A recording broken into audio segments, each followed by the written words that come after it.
my friend, my brother, comrade in arms, founder, Jan Suraj Party,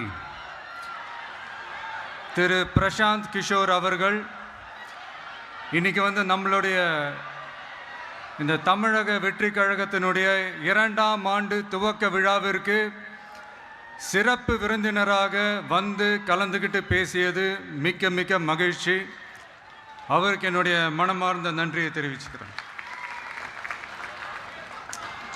We are an emerging primary political force in Tamil Nadu politics with a firm commitment to create history in the upcoming 2026 assembly elections of Tamil Nadu, like 1967 and 1977 assembly elections of our state. Without compromising our party's ideological principles at any cost, I am here to collaborate and work with you towards upholding the secular and democratic ideals in TN and beyond. என் நெஞ்சில் குடியிருக்கும்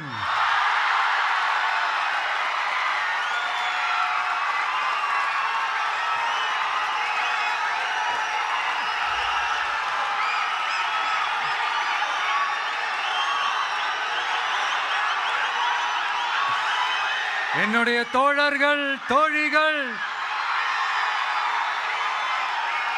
எல்லாருக்கும் என்னுடைய வணக்கம், வணக்கம், வணக்கம்.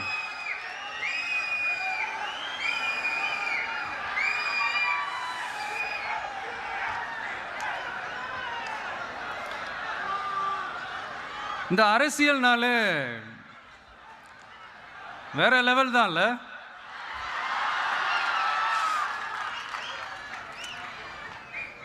ஏன்னா இந்த அரசியலில் மட்டும்தான் வித்தியாசமான ஒன்று நம்ம பார்க்கலாம். யார் யாரை எப்போ எதிர்ப்பாங்கன்னே நமக்கு தெரியாது. யார் யாரை எப்போ ஆதரிப்பாங்கன்னே நமக்கு தெரியாது. அதை கணிக்கவே முடியாது. அதனால தான் இந்த அரசியலில் மட்டும் முன்னாடியெல்லாம் சொல்லி நம்ம கேள்விப்பட்டிருப்போம், நிரந்தர நண்பனும் நிரந்தர எதிரியும் இல்லைன்னு சொல்லுவாங்க. அரசியலுக்கு யார் வேணாலும் வரலாம், அது வந்து ஒரு ஜனநாயக உரிமைன்னு சொல்லுவாங்க. ஆனால் மக்களுக்கு ரொம்ப ரொம்ப பிடிச்சி போன ஒருத்தன் அரசியலுக்கு வரான்னா அதை கண்டிப்பாக நல்லவங்க எல்லாம் வரவேற்பாங்க. ஆனால் ஒரு சில இந்த அதிகார இல்லை அது வேணாம், ஒரு சில பேருக்கு மட்டும் கொஞ்சம் எரிச்சல் வரத்தானே செய்யும். அது இருக்கும் தானே. என்னடா இவன் திடீர்னு ஒருத்தன் என்ட்ரி கொடுத்துட்டானே, இது வரைக்கும் நாம சொன்ன பொய்யெல்லாம் நம்பிக்கிட்டு மக்கள் நமக்கு ஓட்டு போட்டுக்கிட்டு இருந்தாங்களே, ஆனால் இப்போ வந்து இவன் சொல்றதெல்லாம் பார்த்தா மக்கள் மனசுக்கு ரொம்ப நெருக்கமாக வேற இருக்குது. அதுவே நமக்கு ஒரு பெரிய நெருக்கடியாகவும் இருக்குது. இவனை என்ன பண்ணலாம், என்ன செய்யலாம், எப்படி இவனை இது பண்ணலாம், க்ளோஸ் பண்ணலாம்.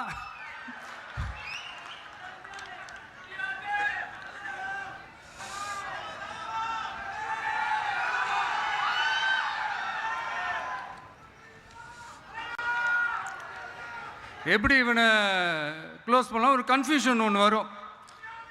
அந்த கன்ஃபியூஷனில் கத்துறதா கதறதா என்ன பண்ணுறதுன்னு தெரியாமல் வர்றவன் போகிறவன்லாம் கட்சி ஆரம்பிக்கிறான்னு சொல்லி இப்படி ஏதாவது பேச ஆரம்பிப்பாங்க. இப்போ நம்ம ஆட்சியில் இருக்கிறவங்க நமக்கு எதிராக பேசுகிறாங்க இல்லையா, அந்த மாதிரி. இப்படிப்பட்ட ஒரு அரசியல் காலத்தில் கொஞ்சம் கூட ஒரு பயம் இல்லாமல், ஒரு பதட்டம் இல்லாமல், வர்ற எதிர்ப்புகள் எல்லாத்தையும் சும்மா லெஃப்ட் ஹேண்டில் டீல் பண்ணிக்கிட்டு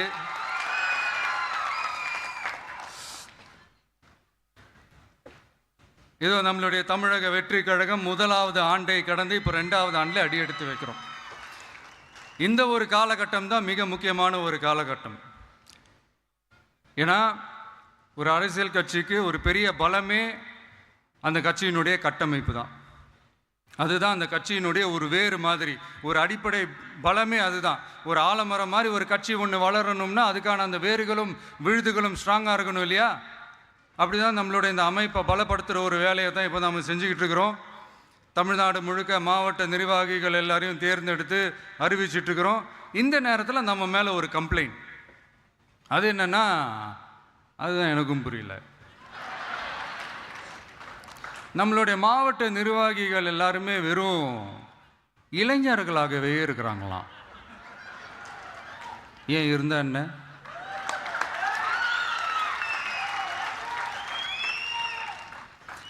அறிஞர் அண்ணா அவர்கள் கட்சி ஆரம்பிச்சப்பா அவர் பின்னாடி நின்னதும், புரட்சி தலைவர் எம்ஜிஆர் அவர்கள் கட்சி ஆரம்பிச்சப்பா அவர் பின்னாடி நின்னதும் வெறும் இளைஞர்கள் தான். அந்த இளைஞர்களால தான் 1967லையும் 1977லையும் அந்த 2 தேர்தலையுமே ஒரு மிகப்பெரிய ஒரு வெற்றி கிடைச்சது. வரலாறு, அதுதான் வரலாறு. இப்போ அதே மாதிரி நம்ம மேலே இன்னொரு கம்ப்ளைண்ட், அது என்னன்னா, நம்மளுடைய கட்சி நிர்வாகிகள் எல்லாருமே சாதாரண குடும்பத்திலிருந்து வந்தவங்களாம். அதே தான் இங்கேயும் கேட்குறேன், ஏன் வரக்கூடாதா?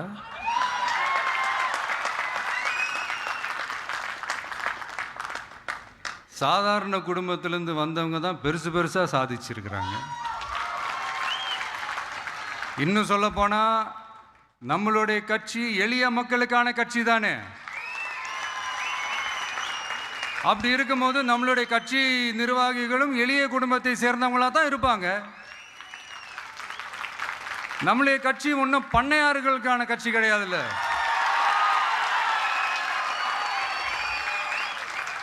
முன்னாடிலாம் அந்த காலத்தில் பண்ணையாருங்க தான் பதவியில் இருப்பாங்க. இப்போ கொஞ்சம் உள்டா மாறிடுச்சு, பதவியில் இருக்கிறவங்களாம் பண்ணையாரா மாறிடுறாங்க.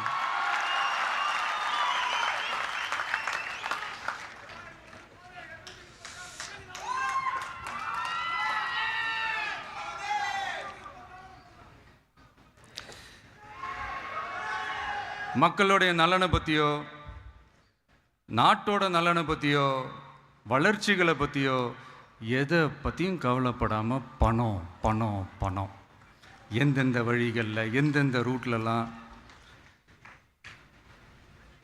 இப்படிப்பட்ட இந்த மைண்ட் செட் உள்ள இந்த பண்ணையார்களை அரசியலை விட்டே அகற்றுவது தான் நம்மளுடைய முதல் வேலை.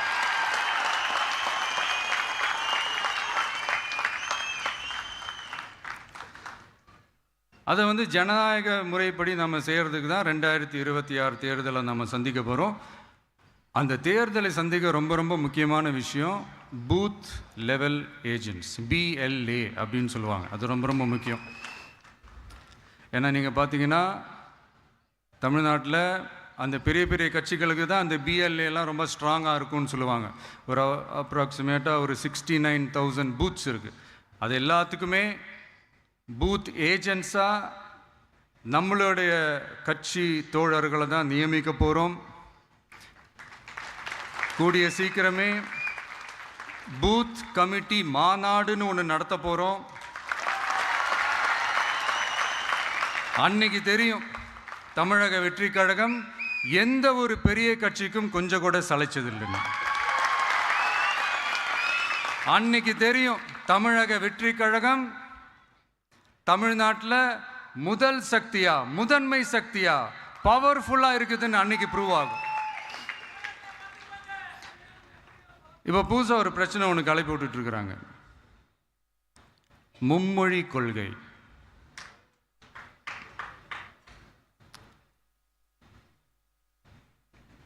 அதாவது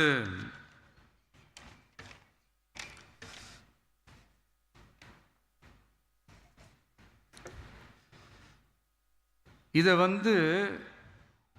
இங்கே செயல்படுத்தலைன்னா இந்த கல்விக்கான நிதியை நம்மளுடைய மாநில அரசுக்கு கொடுக்க மாட்டாங்களாம். இந்த எல்கேஜி யூகேஜி பசங்க சண்டை போட்டுப்பாங்க தெரியுமா, அந்த மாதிரி கொடுக்க வேண்டியது அவங்களோட கடமை, இங்கே இவங்க வாங்க வேண்டியது இவங்களுடைய உரிமை. ஆனால் இவங்க 2 பேரும் இங்கே எவ்வளோ சீரியஸாக ஒரு பிரச்சனை ஓடிட்டு இருக்கு. இவங்க 2 பேரும் அதாங்க நம்ம பாசிசமும் நம்ம பாயாசமும், அதான் நம்ம அரசியல் இனிமையும் கொள்கை இனிமையும். 2 பேரும் என்ன பண்ணுறாங்கன்னா 2 பேரும் பேசி வச்சுக்கிட்டு இந்த செட்டிங்லாம் பண்ணி வச்சுக்கிட்டு மாற்றி மாற்றி சோஷியல் மீடியாவில் ஹேஷ்டாக் போட்டு விளையாட்டுருக்குறாங்க.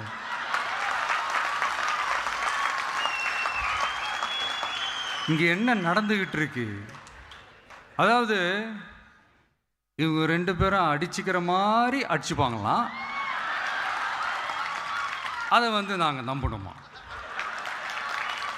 மக்கள் நம்பணுமா?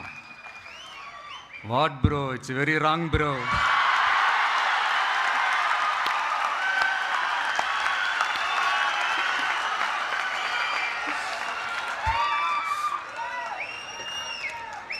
இதுக்கு நடுவில் நம்ம பசங்க உள்ள பூந்து அங்கே ஒரு சம்பவம் ஒன்று பண்ணிட்டு டக்குன்னு வெளியே வந்துடுறது. டிவி கே ஃபார் டிஎன் அப்படின்னு சொல்லி. யார் சார் நீங்களா, எங்கே சார் இருக்கிறீங்க? ஸ்லீப்பர் செல்ஸ் மாதிரி.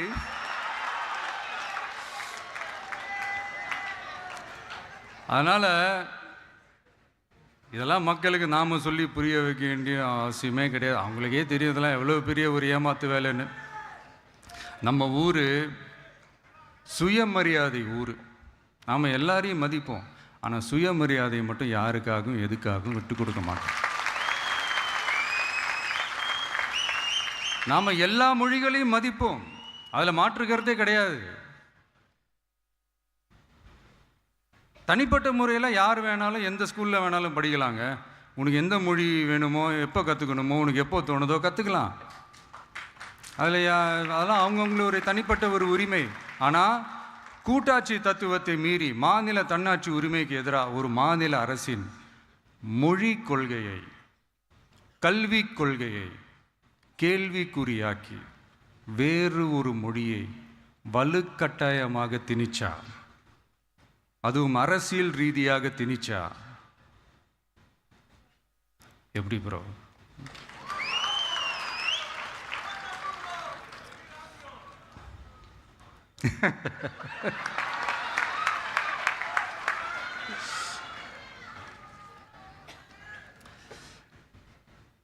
அதனால் நம்மளுடைய தமிழக வெற்றி கழகம் சார்பாக நாமளும் இந்த பொய் பிரச்சாரங்களை எல்லாம் புறம் தள்ளிவிட்டு இதை நாங்கள் உறுதியாக எதிர்ப்போம்.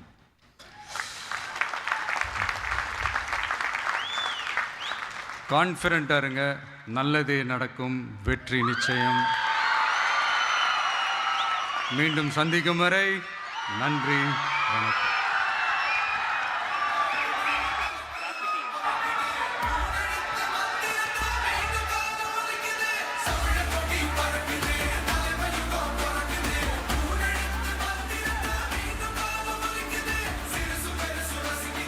வெற்றி தலைவருக்கு நன்றி.